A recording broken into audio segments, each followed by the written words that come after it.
So guys, nandito naman tayo sa may semi-poultry ng white leghorn. Tingnan nyo guys yung mga itlog nila. Ayan sila guys, oh. Tingnan nyo yung mga itlog nila guys, oh. Oh. Ayan, dami guys, oh. Ayan, oh. Tingnan nyo yung mga manok guys. Oh.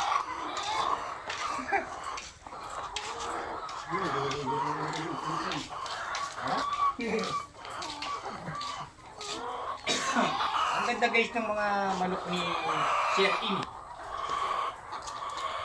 Ito guys, amo dito dyan po nalilit pa. Meron din ditong ito. Ay, ito.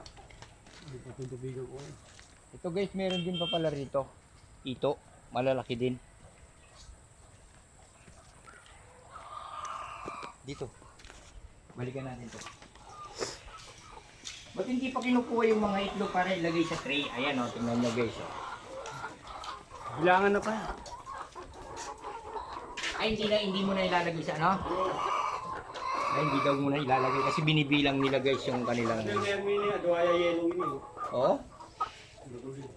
Tsaka yung mga manok nila guys, talagang dumalaga pa lang sila.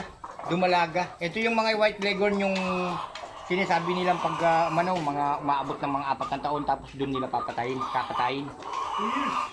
Oh, 3 years. So guys, maraming salamat sa inyo guys. Huwag niyo kalimutan i-like and share and subscribe. Pakipindot na rin po yung notification bell.